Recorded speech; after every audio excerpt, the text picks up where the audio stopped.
go on Microsoft Edge and start looking at like the stuff for like installing Google. All the pop-ups and stuff is like amazing. Yeah, oh my goodness. Oh, Microsoft Edge. Okay, go. What? Oh my God. What is this nonsense? Does anyone even use Microsoft Edge? Yeah, right? It's just Internet Explorer with an intro thing. Yeah. And Internet Explorer was terrible. I find Microsoft Edge is like fine, but I like it a little better. Yeah. You know what? We'll just do this. Okay, so hi, everybody who's online. And hi, everyone who's here. Well, hey, thanks for coming. We'll keep an eye out for Ben, because sometimes Ben is a little later. So that's okay. Okay, no Ben yet, but we'll keep an eye out if anyone sees. So I prepared a little disclaimer for today. I wasn't sure if I should do this, but I figured, why not? After all, the chapter that we've chosen. Oh, Andrew won't be here today because he's getting his laptop fixed. Okay, thanks for letting me know. Yeah, I prepared a disclaimer here on slide number 2. It's not like a legal disclaimer. It's kind of like an ethical disclaimer because it's a philosophy class, right? So the gist of it is that we're going to be talking about today and next time drugs and altered states of consciousness. And the purpose of these lectures is, of course, to inform you.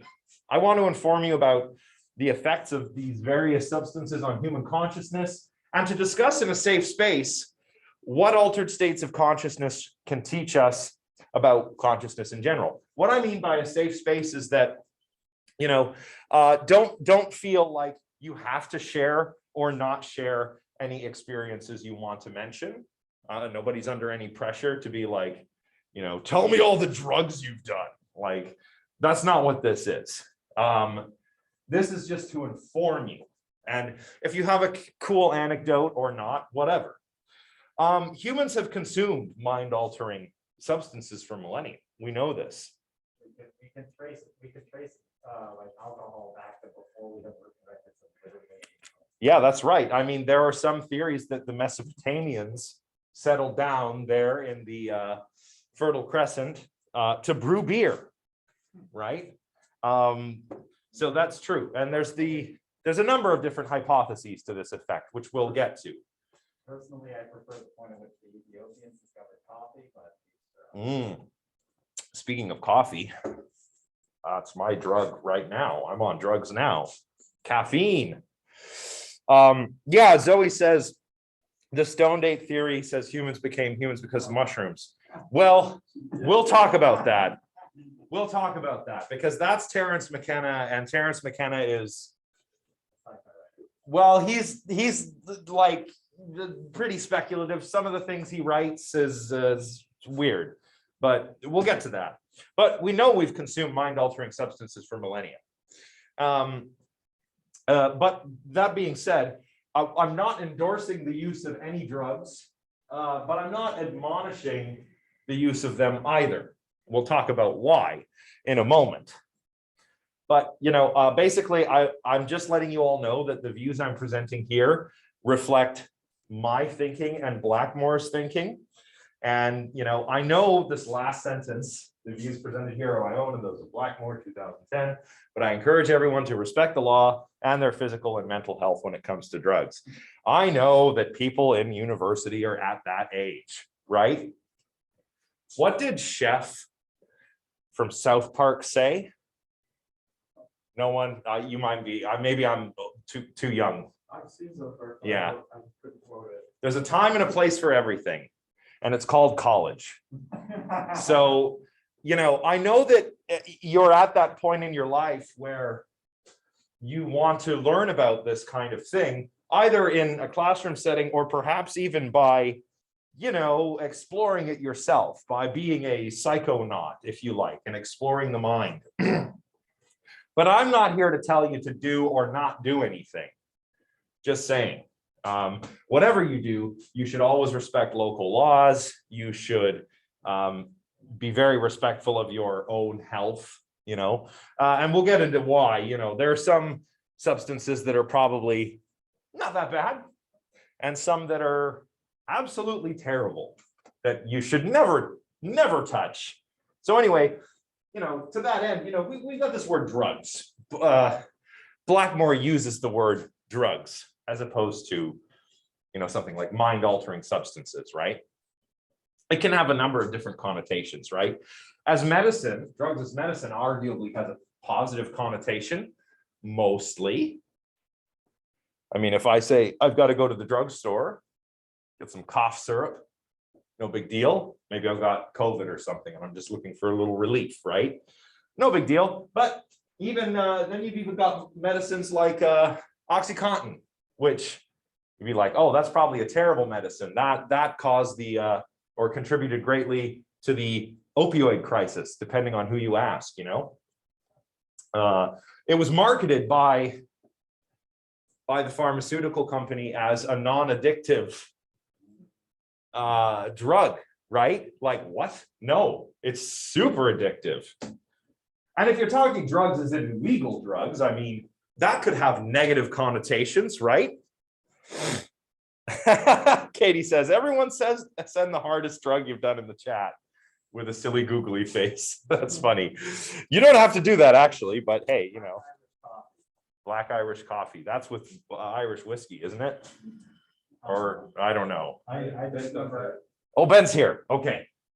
I just remember when I was in Ireland, I had some coffee to bed and breakfast, and it was the first time I'd ever had no problem without any like sugar or anything in it, and oh my god, it's like disappointing. Yeah. Christmas Day, I think I was just drinking Irish coffee all day, but that was Christmas, so Yeah, Ben, we're having a good one. My theory is the Irish devote coffee that way to keep the English out. Maybe. Oh, sugar. Silken says sugar. Yeah, that's the other thing. We talk about the addictive properties of drugs, but drugs are not the only things that people become addicted to, right? Some people get addicted to sugar. You can get addicted to gambling, video games, right? You can get addicted to a lot of things. So illegal drugs, maybe has a negative connotation, but I don't know, does it always? A lot of marijuana activists would say, even though cannabis is still federally illegal in the States, they would say that, well, this shouldn't have a negative, this isn't a negative thing, One that's kind of in between those two, like depending on context, but like maybe not quite right now, but I can see it heading in that direction, psychedelics. Like it's the sort of the research behind using them for like therapeutic purposes, like they're kind of shifting into that. Yeah, well, the research was headed in that direction in the 50s and 60s anyway. Yeah. And then I think it was in the 70s that psilocybin and LSD were placed as like, I don't know which schedule 1 or 2, right? Which is which is absolute nonsense. First of all, even if they don't have medical benefits, which I think there's a very good argument that they do have therapeutic benefits when used properly. But even if that weren't true, they're not as harmful as other Schedule 1 drugs like heroin. I mean, that's insane. So mind-altering substances is probably in the middle, like you say. We'd say maybe magic mushrooms or LSD are like a mind-altering substance. Could be good, could be bad. I don't know. Maybe you'll have a bad trip. Maybe you have to respect the mushrooms or the acid or whatever you're doing, right? I remember hearing someone like kind of describe how the various psychedelics like interact with your stream of consciousness. And I don't know if it's LSD or mushrooms. There's one that was described as like, wherever your brain goes during that trip, like whether it's a good or a bad place, the psychedelics are just like, okay, whatever you say, pal. And like, yeah, it can be destructive as well. Yeah, I think that it depends to a great extent on well, with psychedelics, it depends a lot on your mood. Even cannabis too. Yeah, it's just setting and Yeah. so your mindset and then also like your physical environment as well. Yeah, exactly. Because you can have a bad trip and it's not fun. You know, like anyway, speaking of bad trips, views on drugs vary wildly, as I say in my slides, and maybe you've seen this. This is a clip. Actually, it's not a clip, it's a trailer for the 1936 propaganda film Reefer Madness. This shows the extreme kind of negative outlook on drugs, right? And for those of you at home, well, hey, maybe I can just move. Sorry, hopefully nobody gets dizzy here. I don't know if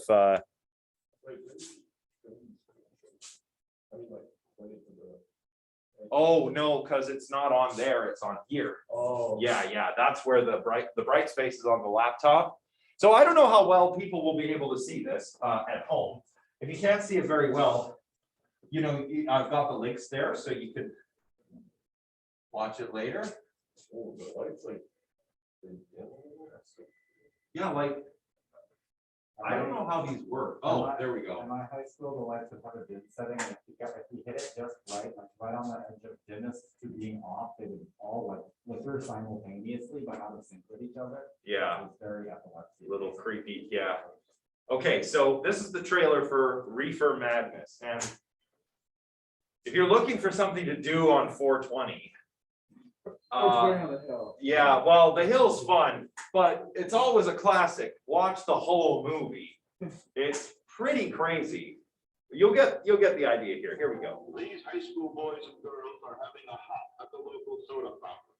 Innocently, they dance. Innocent of a new and deadly menace lurking behind closed doors. The burning weed with its roots in hell.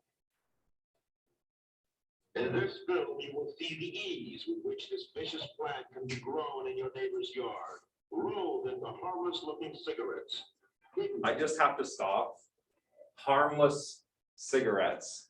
Oh, these reefer cigarettes look like harmless cigarettes. See, like yeah, so 30s. In an innocent shoe or watch case. You will meet Bill, who once took pride in his strong will as he takes the first step toward enslavement. Oh, Bill. Don't do it, Bill.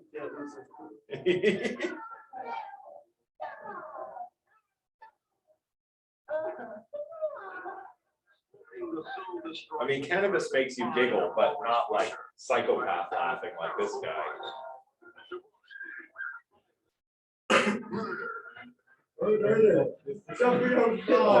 Yeah, you'll just jump out the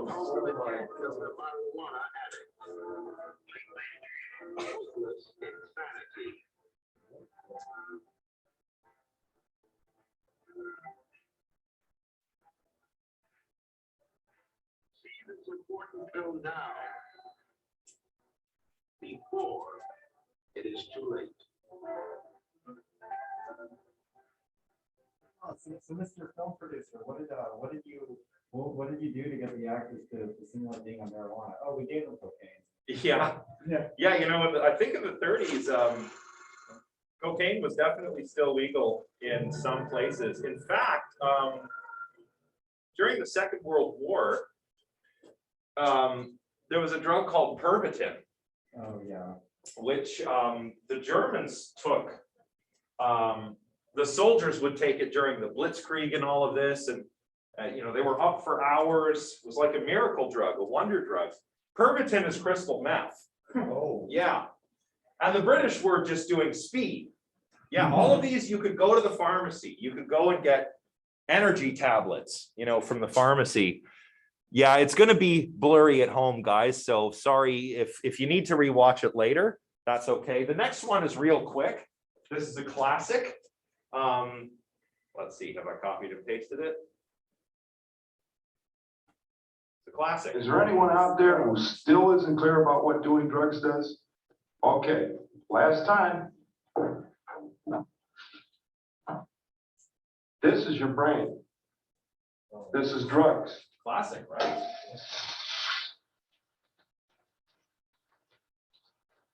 This is your brain on drugs. Any questions? What's that?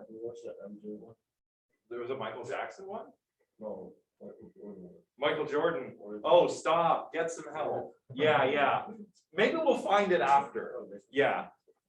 Because I'm going to bring these nice computer people back over here.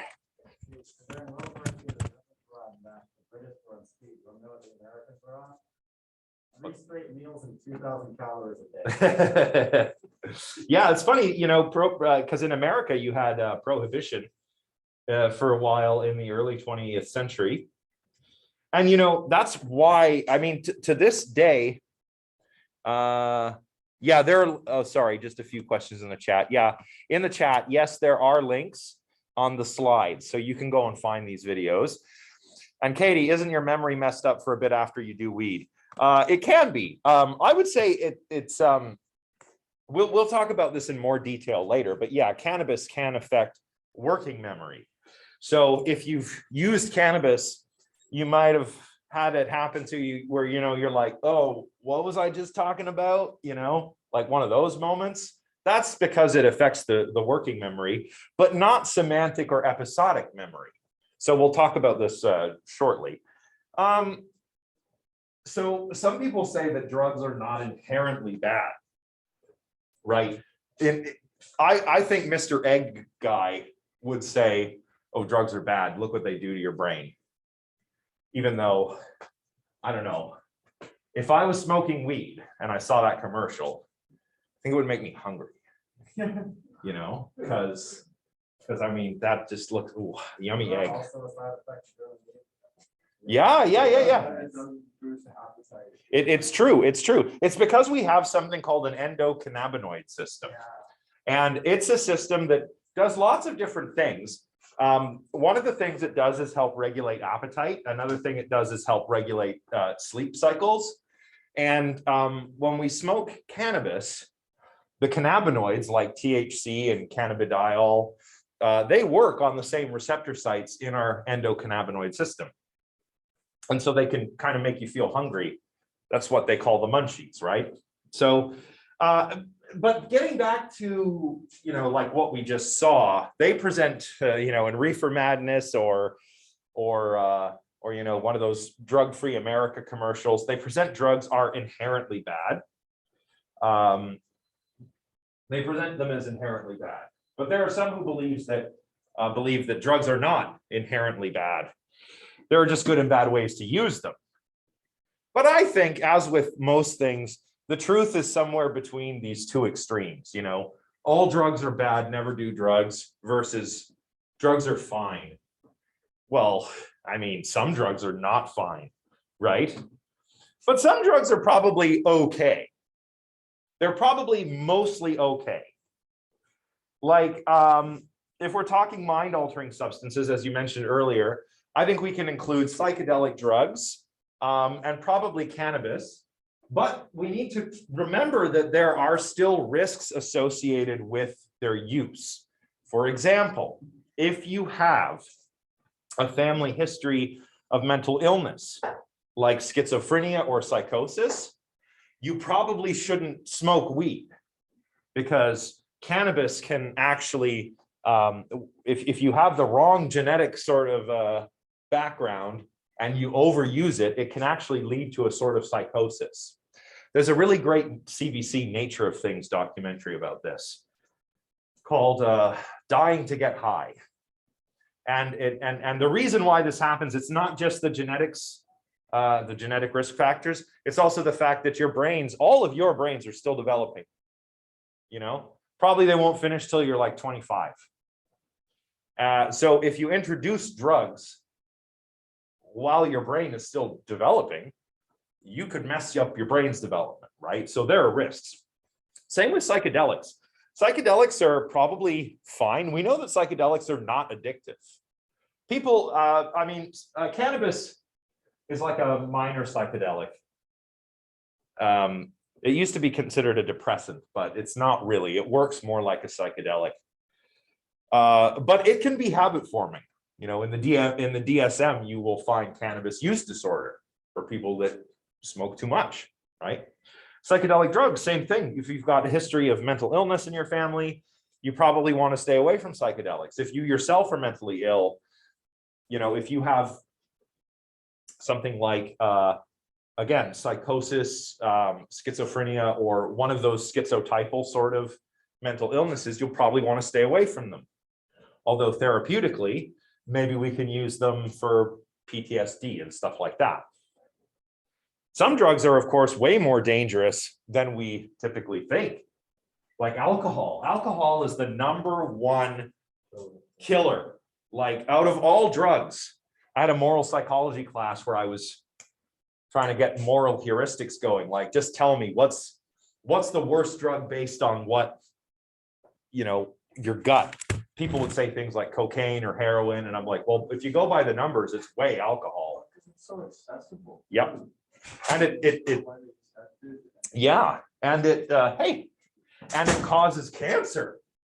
For goodness sake, it has this acetate in it, which is it's a carcinogen, right? But we associate it with, you know, like fine things, you know.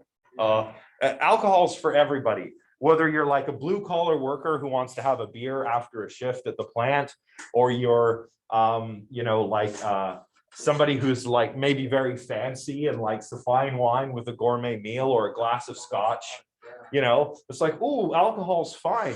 Well, alcohol is actually pretty bad for us. So, you know, there's that. And some are, yes, absolutely super dangerous, but they exaggerate the danger even further. Silken says, what about cigarettes? Yeah, well, of course, cigarettes.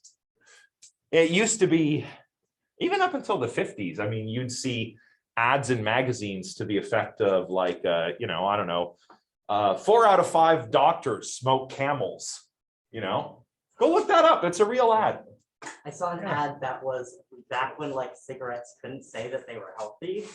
One was touting though that 4 out of 5 doctors argue that this is the least healthy or the least unhealthy cigarette. Yeah, which what?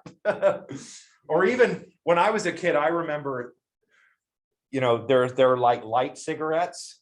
Yes. Like there's light beer. When I was a kid, menthols. Oh my god. Menthols, yeah. But anyway, you know, these light cigarettes, when I was young, it was, you know, smoking was still done in public. You know, I'd go to the Tim Hortons, smoking ashtrays, ladies behind the counter, like, what can I get you? Puts the cigarette out, you know? So yeah, cigarettes, terrible, but totally socially acceptable. But then again, with things that cause cancer, you know, so much comes down to genetics again. Philosopher Bertrand Russell smoked a pipe all the time. He lived to be 98 years old or something like that, or 92, or anyway, the guy was really old.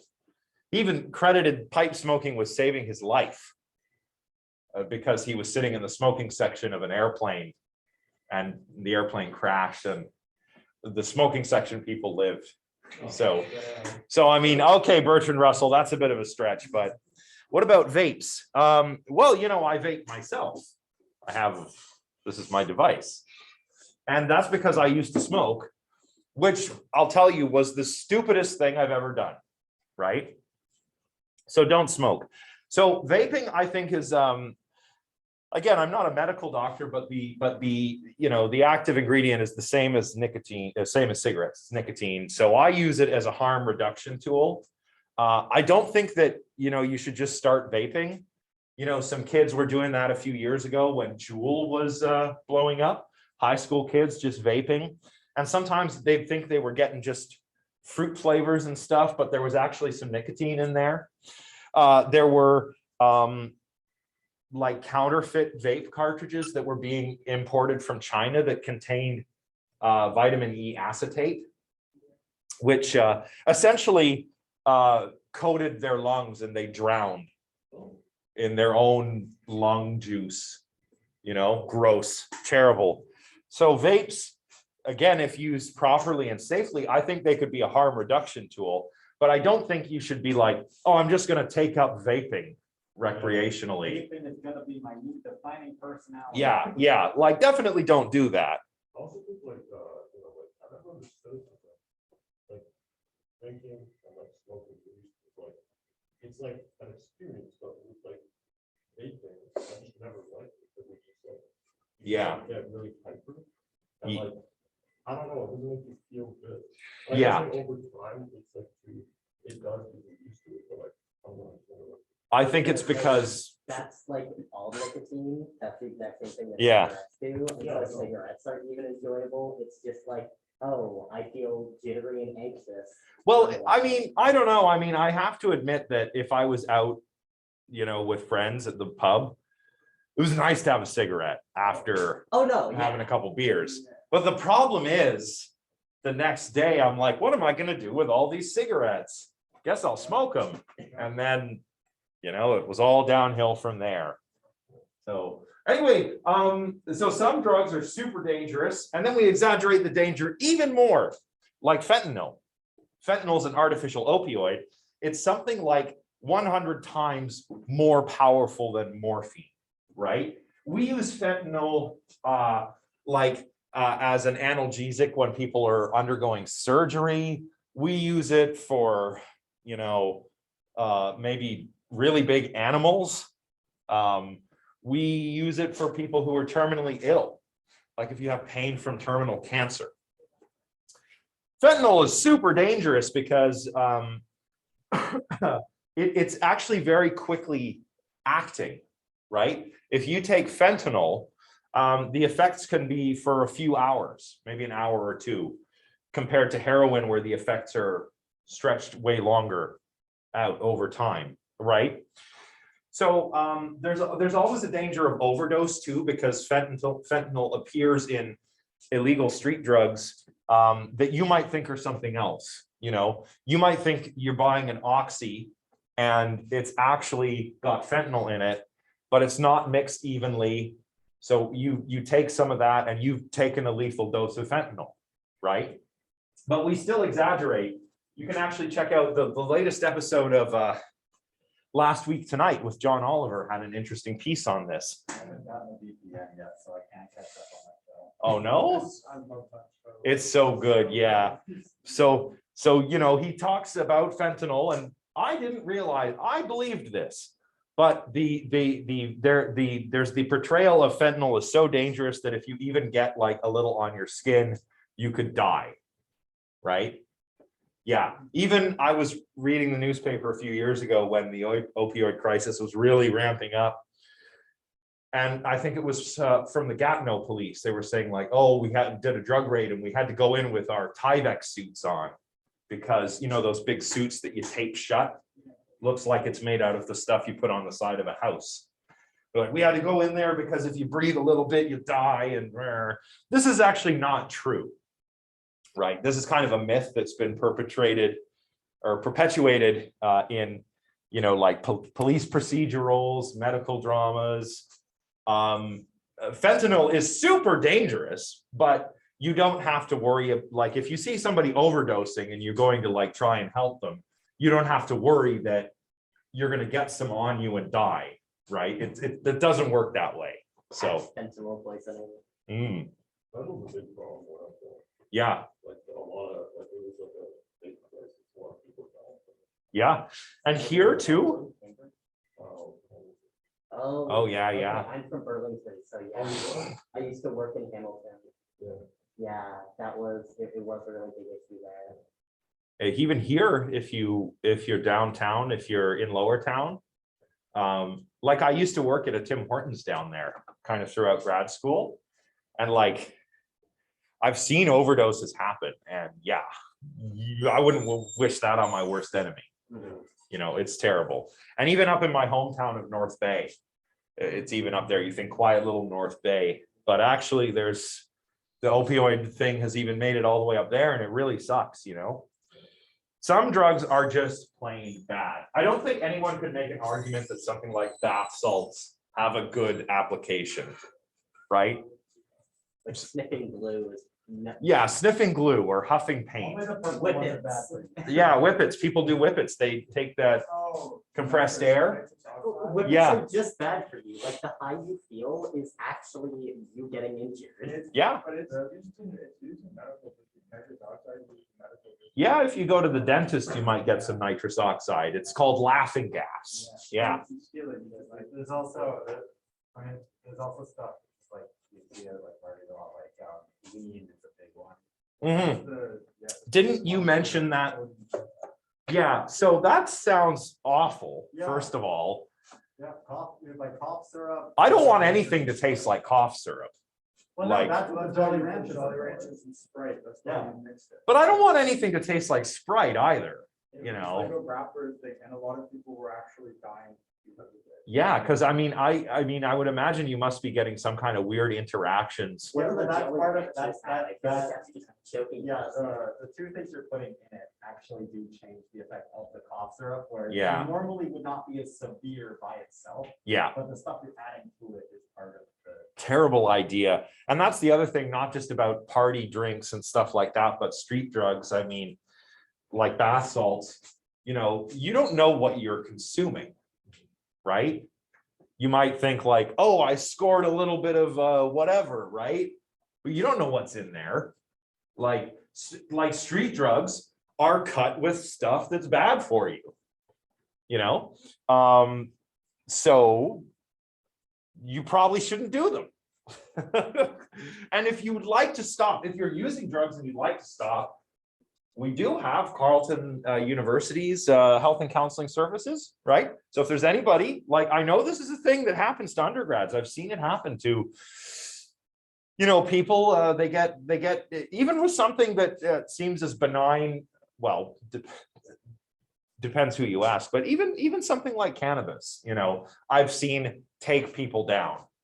So, you know, we should all remove the stigma, I think, talking about drugs. And that's why I've kind of added this preamble, because we talk about drugs as if drugs and addiction and stuff like that is a moral problem, but it really isn't. I think it's really a health issue, right? If you're doing drugs, if you have an addiction or a habit, I think that's a health problem. That means you need medical intervention. It does not mean you are bad, right?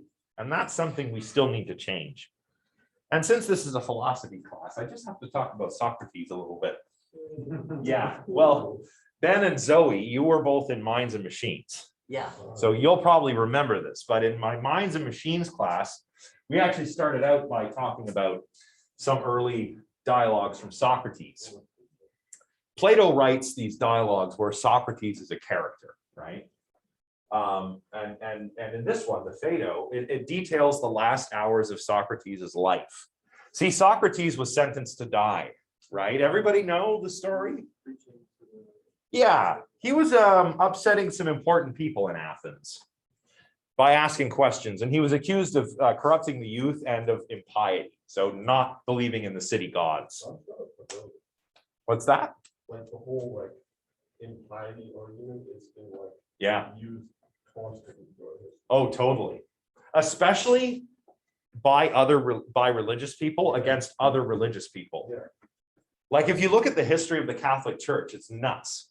Sometimes they even had two popes at the same time, and they were like, "You're not the Pope, I'm the Pope," you know? 3 at the same time, and there's like also I'm an atheist, and so I didn't really understand Christianity. But when I was introduced to it, I thought just all Christians were Christians, and I realized that there was like Orthodox and Protestant and Coptic, Yeah. and I didn't know that you could have like different flavors of Christian. Oh, there's so many different flavors. Yeah.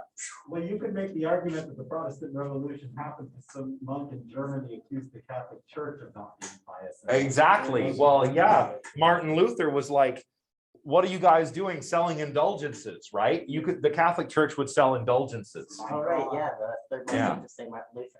Yeah. So indulgences are, you know, like, oh, you've sinned? No problem. Just pay up. Yeah. We'll take care of it. Priest will have a chat with God. take care of it, right? And Martin Luther was like, what? So he had all of his arguments, the 95 Theses, nailed them to the door, translated the Bible into German so other people could read it. Created the first printing press. Well, that was Gutenberg. Well, Yeah, well, utilized that. it did. It was one of the first. It was Yeah. the first mass production of the Bible. Exactly. And nowadays we call those Gutenberg Bibles. Yeah. And if you're lucky, you can find one. Some universities have them in their libraries, Really? some museums. So if you're lucky, if you're going around traveling, just see what kind of old books are around. Right.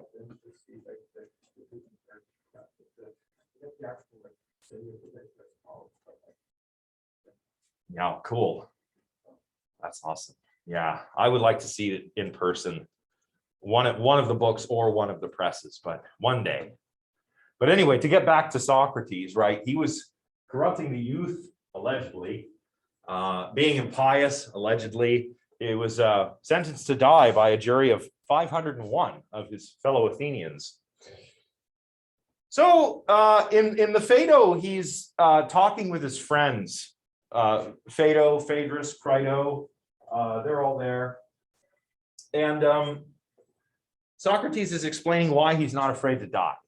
He gives all these arguments for the immortality of the soul. There's all kinds of classics like the affinity argument, the argument from opposites. What was once not alive is alive. So what's alive will not be alive, and it just goes in a cycle. The argument from recollection, which is a big one.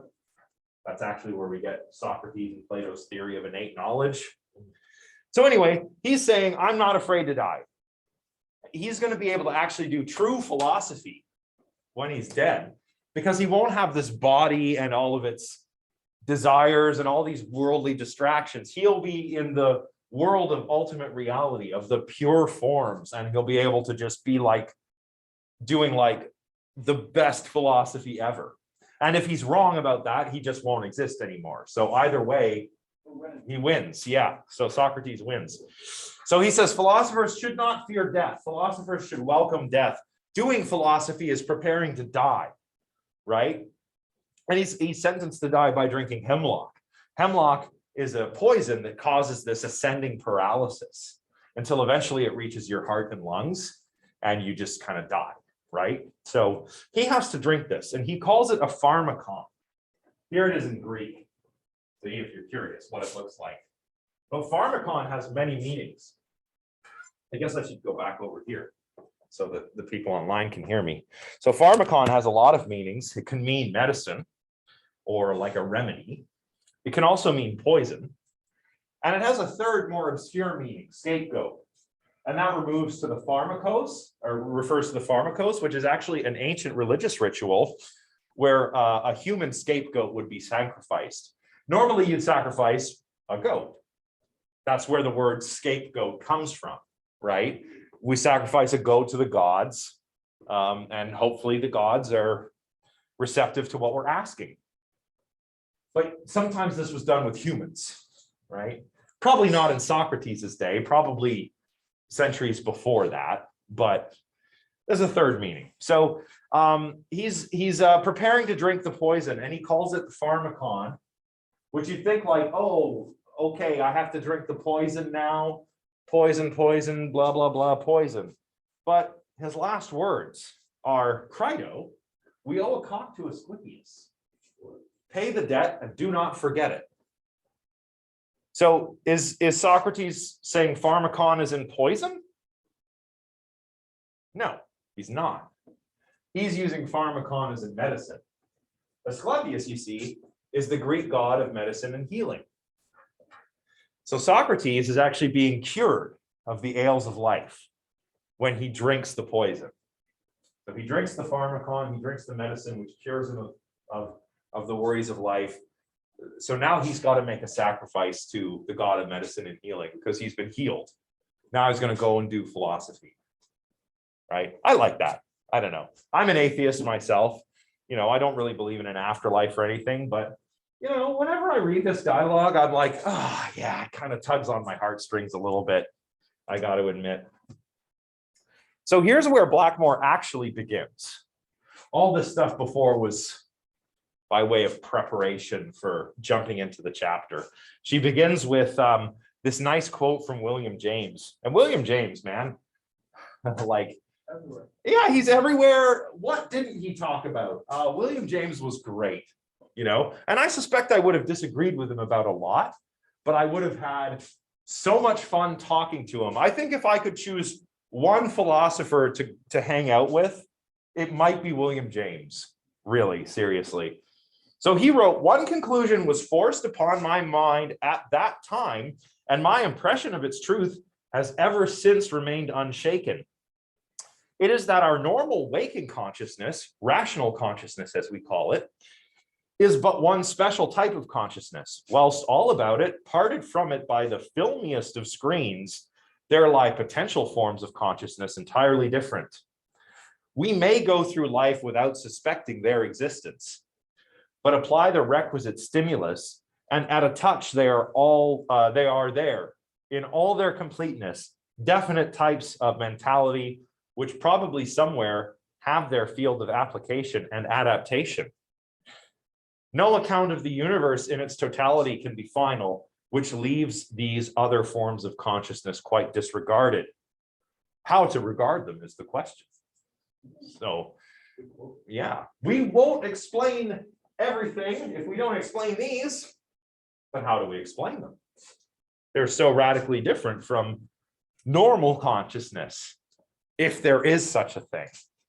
So what James calls other forms of consciousness, we call altered states of consciousness, or let's call them ASCs for short. So this chapter focuses mostly on the effects of drugs, but there are lots of different altered states of consciousness, right? Dreams and hypnotic states, obviously, peak performance, meditative states, religious frenzy, perhaps.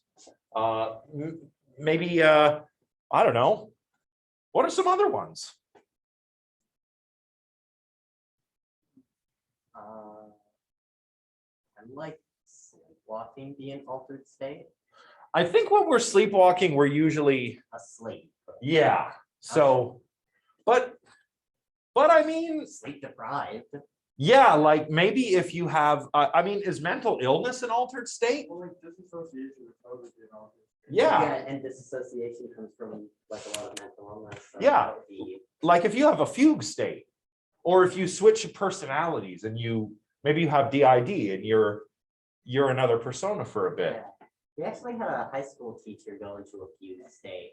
Oh, really? Yeah, he went missing for a week, ended up in Niagara Falls. He was all right, didn't Oh. return for like the rest of the term, and then I graduated, but Wow. it was just kind of odd because his car was parked outside, and he just kind of hopped on a GO train and went to Niagara Falls and didn't talk to anybody for 2 weeks. Wow. Well, that's like Ansel Bourne, who we talked about, Yeah, who was a preacher, and then all of a sudden he shows up somewhere else and opens a general store, and then he wakes up one day and he's like, where am I? Who am I? You know?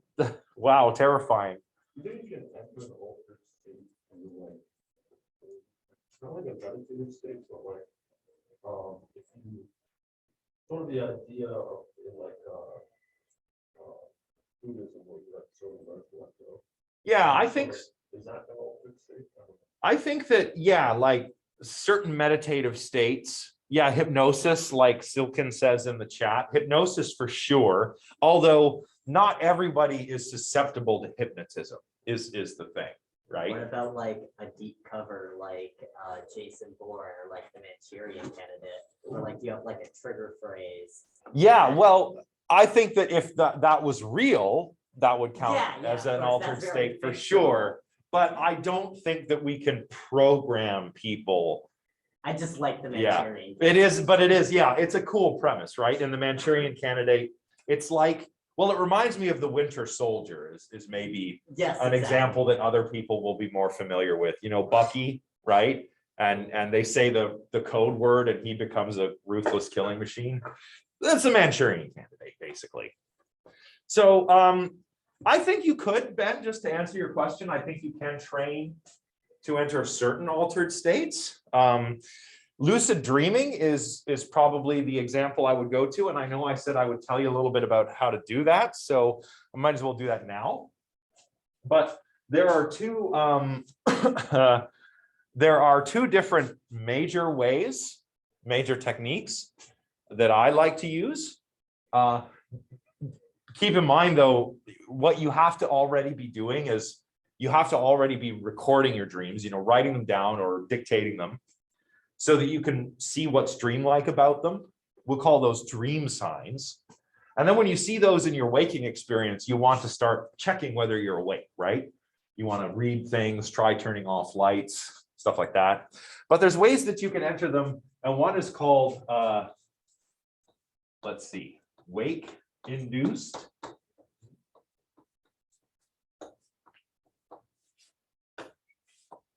Lucid dreams. So we'll call that wild.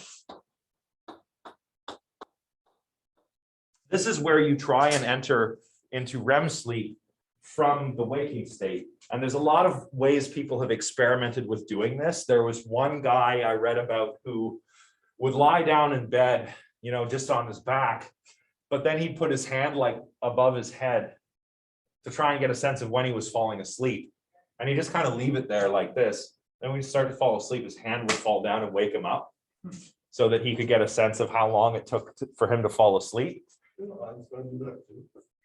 I don't know. I know there was some, I think it might have been Thomas Edison who used to fall asleep just staring into his hand, and then he would have a like plate like right behind him, so that when he like fell asleep completely, his hand would relax. And drop him on plate. Interesting. Yeah, I've heard that too. I don't remember who it was, but it could have been Edison or something. Yeah. Edison was a weird dude. Yeah. So the best way that I like to do this is with counting. You count yourself to sleep sometimes, maybe. I don't know. Nobody really does that anymore. But you can, if you want to have a lucid dream and you want to enter it from being awake. So you count to sleep. Maybe you've woken up in the middle of the night and you want to go back to sleep. That's the best time to do it. It's not good to do this when you're first going to bed. But if you wake up and you've still got another REM period to go, you can do this. Just count yourself to sleep. Go like 1, I'm dreaming. 2, I'm dreaming. Just keep counting. And if it works, you'll find yourself in a dream and you'll still be counting. So you'll be like, 37, I'm dreaming. Wait a minute, I actually am. Whoa. And then boom, done. I should do that. Yeah. Everyone at the same time. Is this Yeah. slightly related to like, sometimes I'll go to sleep thinking about something like a coding problem, and then I'll have a dream where I do all of that stuff, and then I wake up and I remember that I solved the solution in my dream. That's cool. I mean, I've Like, it's a lot different from just linearly counting, but I often find that like, if I try really hard to think of one specific thing and then I fall asleep, I'll then wake up having like a very different understanding of it. yeah, it's hard. I don't know if I've had the same experience, but I've definitely felt like I've grasped something, or that things which wouldn't have made sense in real life make sense in a dream, if that makes Yeah. sense. Like, but then when I wake up, I'm like, what? How did that make sense? Like, Yeah, fair enough. so, you know, I'm not sure. Here's another one. It's called the mild technique, or let's see.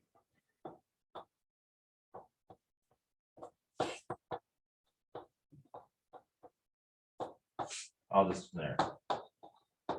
So mnemonic induction of lucid dreams, or mild.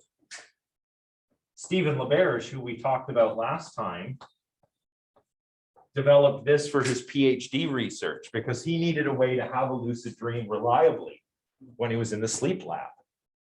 Couldn't just go into the sleep lab and hope to have one. He needed a way to actually do it. So what he would do is, you know, he's dreaming, blah, blah, blah, wake up a bit. Excuse me. So he wakes up in the sleep lab and he's still got some REM sleep to go. So what you have to do is try and rehearse over in your mind what was dreamlike about what you were just dreaming. So maybe I'm having a dream where I'm talking to the class, right? So I'm going back to bed. So I get back into bed, relax, maybe do some breathing exercises or something. And then I would recall the dream I was just having. Only this time, I would imagine that I realized I was dreaming, and I would just keep doing that until I fall asleep. And then hopefully what happens is you end up dreaming of what you were just recalling and rehearsing from before. See, mnemonic is like a mnemonic cue, a memory cue. The idea is that once you realize that you're, say, back in the classroom you were just dreaming about, that works as a memory cue and you go, oh, I'm dreaming now. So yeah, those are a couple of ways you can do it. So is mild like when you wake up from a dream, remember it, and then you return to a dream, and then you can control the same dream? Sort of, yeah, that's the idea. You're trying to do the same dream again. It's not really the same dream, but you know, if I was, like I said, if I was dreaming that I was in a classroom, then I would go to sleep and I'd rehearse, but like kind of play the dream back over and over, but with me imagining that I've realized what's going on. Yeah. And then I don't know, that's kind of interesting because like I've always had the experience with dreams where like I will fall asleep, experience the dream, wake up, and then want to go back to that dream. And so I'll fall asleep while thinking of the like contents of that dream and kind of just go back into it. that's exactly basically what this is. Yeah. Okay, perfect. Yeah. So Cool. you're already kind of doing it. Very Like, nice, yeah. very nice. So Elizabeth says she has a brain thing. I'm not sorry, Elizabeth. I don't know what that refers to, but it is a personality thing, if I'm not mistaken. And you have lucid dreams. Oh, sorry. Go ahead. Personality disorder. I know you had mentioned it in class before, like the disorder where you like have like a roller coaster of emotions like often. Oh, And apparently your brain is like built different, if you want to say, like than a neurotypical person, and apparently makes you have like lucid dreams and like vivid dreams very often, and I have them almost every night. oh, wow. That's fascinating. I didn't know that was something that came along. So that's something that is associated with BPD. I didn't know that. That's really, that's what BPD you said, right, Elizabeth? Yeah. Yeah. Yeah. Yeah, that's, yeah, borderline. Well, I didn't know that, but it makes sense, you know, it's true. You know, obviously everybody's brain is a little bit different, but it's true that with certain, say, mental illnesses or, you know, developmental situations, or even if you're on certain kinds of medication, it can really have an effect on what your dreams are like, for sure. So, okay, so that's an example of how you can kind of enter an altered state. It always reminded me, you know, does anybody watch Star Trek? I know there's always one or two. So like in a show like Star Trek Voyager, where, you know, Chakotay has his weird dreamy piece of technology. Okay, yeah. Yeah, I remember, and he can have a lucid dream, or he can have a vision quest with his little piece of tech. Yeah. Yeah. It's sort of like, and also they like bring that back a couple of times, that like Yeah. some of the characters explore their dreams. Yeah. And I think he mentions at one point, because Chakotay is a Native American character. He's from like his background is like Central American, right? So, and he even mentions in one episode, like, oh, my ancestors used to use like psychoactive substances, but now we can use technology. And I'm like, well, why wouldn't you just use the mushrooms or whatever it was, right? Computer? Yeah. Computer, engage trip, like, yeah, it's weird.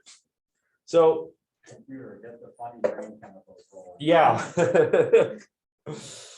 Well, it's weird, like, yeah, in Star Trek, like that nobody does drugs. It's weird, but people get like addicted to the holodeck, like Reg Barkley, right? He has this hollow addiction where he Picard's family still makes wine.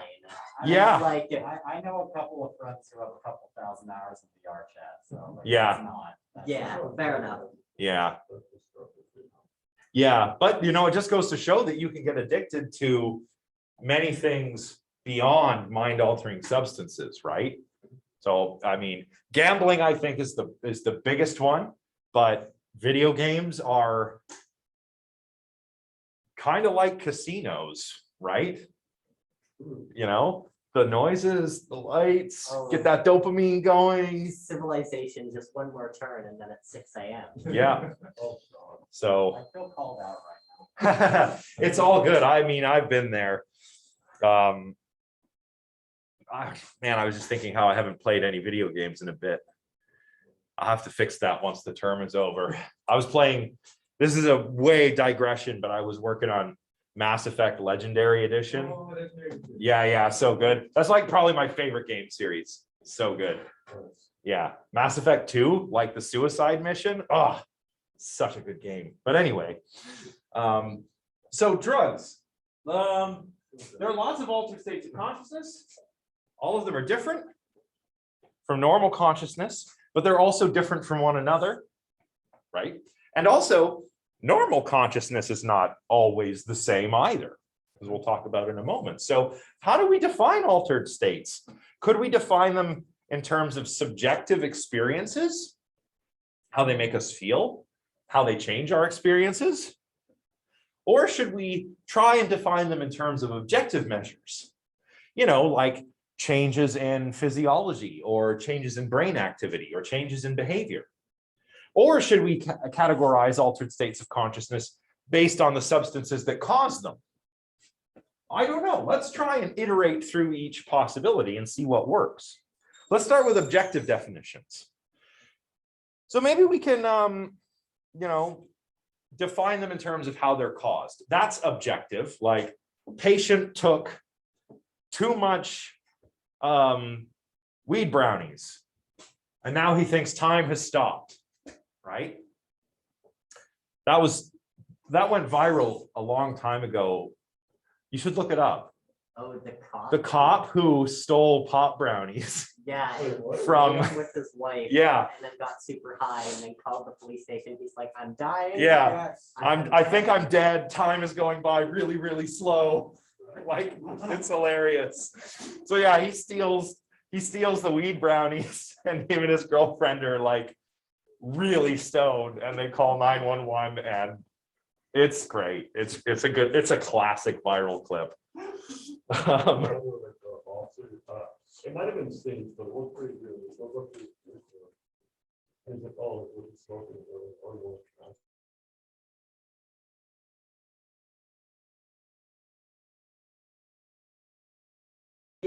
Okay, we're back. Not better, but just more reliable in like it was still the slow, but you wouldn't get kicked off as much. Yeah, we were sorry, everyone online. We were trying to solve the mystery of why the internet sucks now, but we're back, so we can continue. So we kind of already do this, right? Like if we define altered states of consciousness in terms of the substances that cause them in a sort of everyday, in our everyday vernacular, right? Like we talk about when you're drunk. If you're drunk, I know that you've had alcohol. Like this guy's drunk. What's he drunk on? Well, obviously alcohol. He's not drunk on weed. You don't get drunk on weed. You get stoned on weed, right? Or high, right? Or tripping. If you're doing psychedelics, often that's described as a trip because it's kind of like a journey, you know? You start and go somewhere and then it ends. It is like a journey, yeah. There's even words to describe the mixture between the two substances. So like being drunk and stoned would be considered cross-faded. Oh, I've never heard of that. Taking magic mushrooms along with MDMA is called a hippie trip. That's funny. I've never heard of that. I just say drunk and stoned. Yeah. You know, cross-faded. Trailer Park Boys vernacular, Oh, you know? There's also like kind of vernacular terms for stuff like that like doesn't have like a direct like identifiable meaning source, but it's still like you can tell what some of the things like if someone's drunk, you call them like plastered. Or Yeah. if they're high, you call them baked. Right. Somebody sloshed, yeah. Yeah, sloshed or or hammered or whatever. Yeah, there's lots of different ways. But that's curious because like a lot of people describe different types of alcohol as getting them different types of drunk, like Yeah. tequila drunk or. That's true, but I think that's probably, subjective. yeah, it's so subjective. I mean, there does seem to be a difference, like, well, yeah, certain alcohols have a tendency to kind of give you like a bump of euphoria before you start feeling like drunk, you know? So, you know, on your first beer or glass of wine or shot with your friends, you'll be like, hey, you know, you're all, hey, how's it going? But by the third or fourth one, you're like, that's when you're tired and sloppy and slurring your speech. So, but of course, we have the problem of subjectivity, right? Remember, this has been the problem we've had to contend with all along in one form or another. It's problem of subjectivity, the hard problem, the mind-body problem. It's all the same cluster of problems. We've got a brain made of meat, and then we've got some kind of molecules that get into our brain, and that somehow causes an experience that's different from our typical experience. And this problem of subjectivity here, right? Like, how do I know that when I'm drunk, it feels the same as when you're drunk? It's the problem of other minds. How do I know that if you smoke marijuana, your experience will be like mine, right? Or tripping. Tripping is probably, I think, where you see the greatest variety of experiences. Some people might be like, one guy might look at a tree for an hour, another guy's laughing and telling jokes, you know? How do we know it's the same? It's probably not.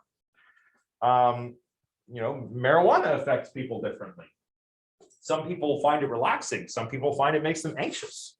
Yeah, I feel like marijuana has one of those very wide effects on people. Yeah. Well, I mean, that I once like, and also they get paranoid too much that first time. Yeah. And there's some people that don't get high at all their first time. That was me.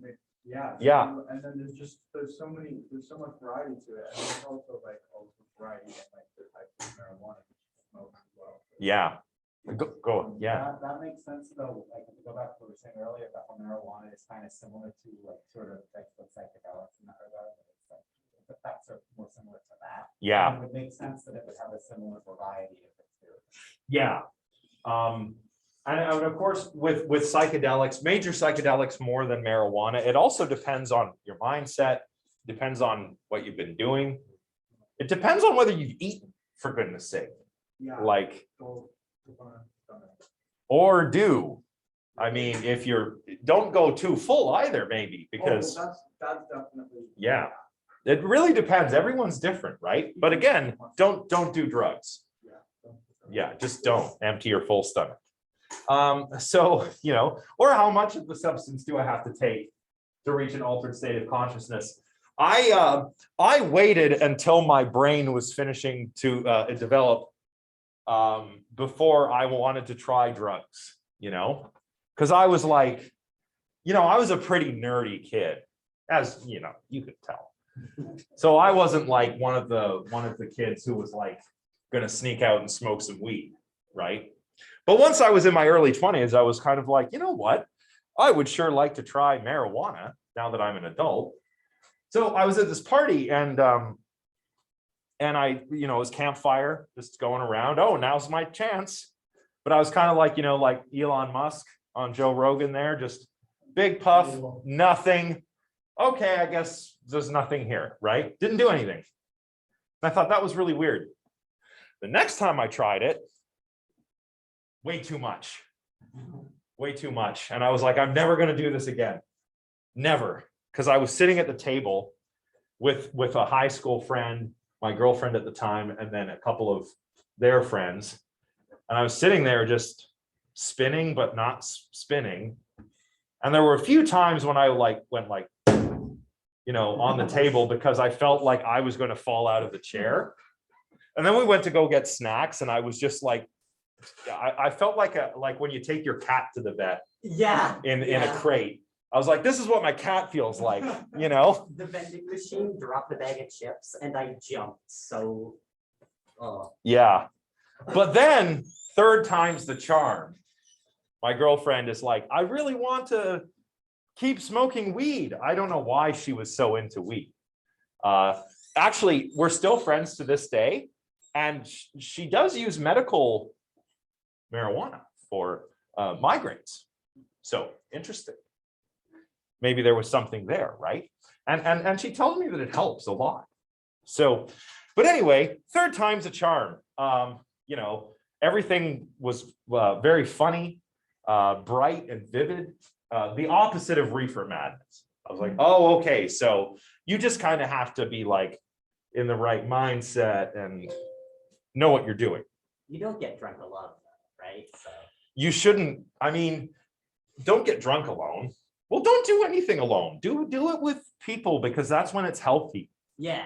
I mean, it's not healthy, but like, you know, other animals also alter their consciousnesses, right? There are these monkeys that'll rub these leaves that have a stimulant effect on them, right? Elephants will eat the fruit of the amaryllis plant from the ground, and it's already started fermenting. So these elephants drink this. It keeps fermenting in their gut, and the elephants get drunk. There's also instances of like insects that get drunk in like orchards. After Yeah. Apples are falling on the ground. Starting to ferment. Exactly. Oh, and like insects that will eat the fermenting apples. If too many seagulls eat them, the seagulls will get drunk. The city of Bristol in England actually has a major problem of like Of drunken seagulls. drunk seagulls. yeah. Amazing. By the way, so the big three things you should never do are drugs, hobbies, and crime. Yes, Yeah. yeah, exactly. So you know, these animals, they do it socially sometimes. Even monkeys near resorts, they'll steal human alcoholic beverages. Yes. You know, so animals alter their consciousness too, right?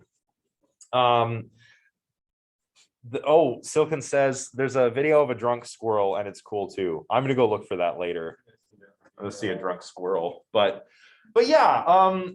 So I guess this is a very long roundabout way of saying that trying to define these subjectively isn't satisfactory, right? Or objectively, by what induces them. You know, there aren't really, you know, being drunk is like being drunk. Okay, but then how do I know that it's the same for me as it is for you? Some people hate alcohol. It's like the old taste of beer thought experiment from Dennett, remember? Beer is an acquired taste. Well, what's changed? Did the taste change? He didn't like beer before, but now he does. What's the problem of subjectivity? It's complicated. Taste, well, what happened? I acquired it. Yeah, I got it. I get it now. What about another objective measure like physiological or behavioral changes? That seems like a good one because we know that that's what we can observe, right? We know that drugs will change the way our bodies are working and what our brains are doing, how we perceive things, and how we behave. But few altered states are actually associated with unique physiological or behavioral patterns. The big exception is probably sleep. It's got a unique physiological profile, you know, the stages of sleep that you go through, it's quite unique. But if I get you drunk and look at your brain under, you know, functional MRI, I'm not really going to be able to tell whether you're drunk or maybe whether you're on something else. Same kinds of things are going to be happening. Same kinds of changes in activity.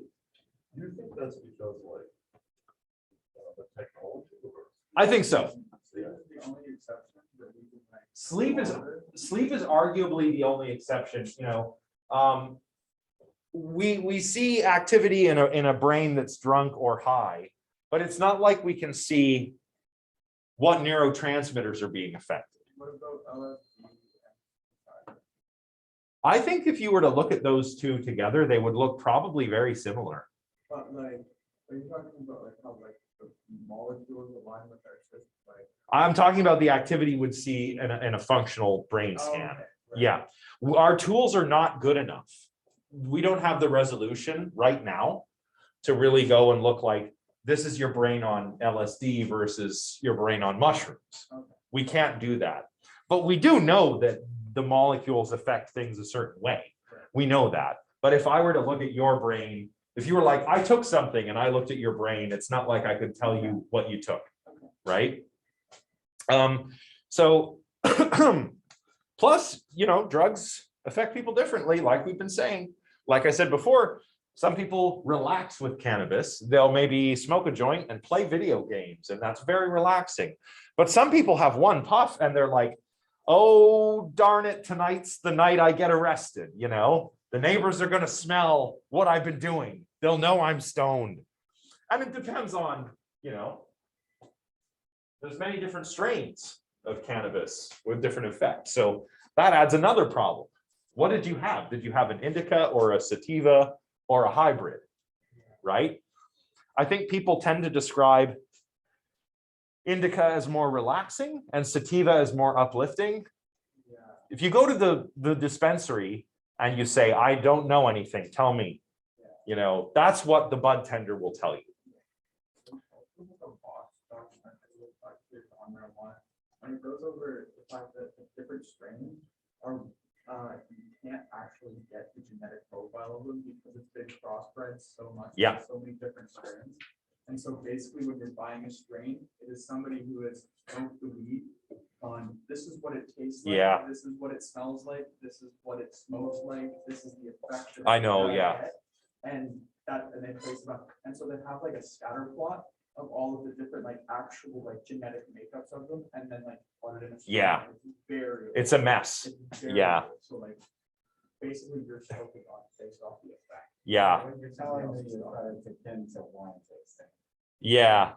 close, yeah, Well, now they have blends yeah, of cannabis. You go to the store and you can get a blend, and it's like, oh, that's like wine. If I buy a wine, chances are it's a blend, yeah. right? Now they're starting to do that with weed. Like Cabso, more like.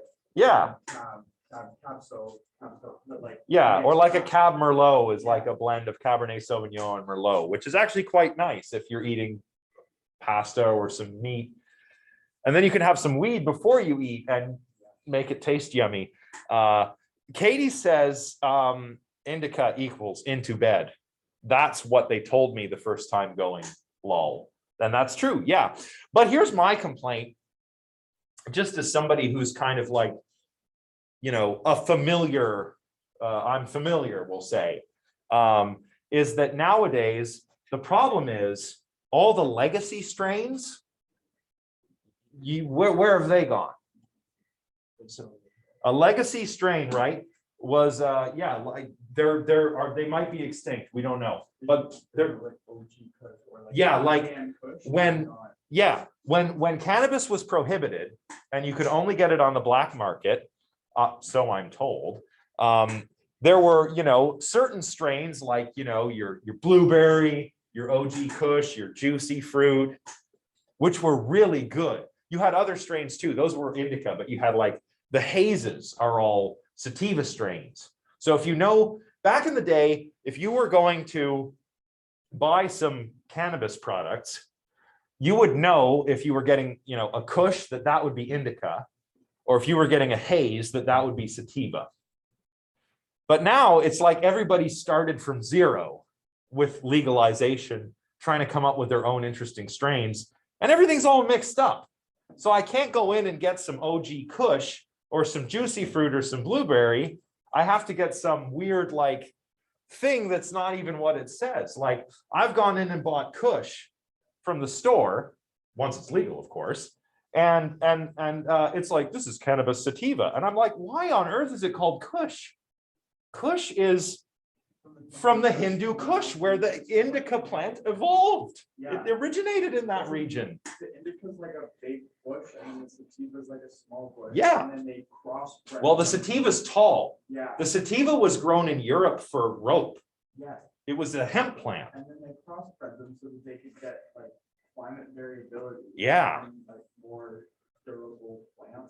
Yeah, which, I mean, makes sense, yeah, but like, it's a genetic yeah, absolute abomination. but you know, And some, we also modify the flowers too. yeah, So that But- they produce a bigger yield. yeah. for the plant. But again, don't do anything illegal. But there is a community of growers, of longtime growers, like that have seed banks where you can, if you were to ever to have your own garden, you could probably find legacy strains that way. And some of them are starting to come back. Some of them are still around, pink kush, purple kush, you can still get those.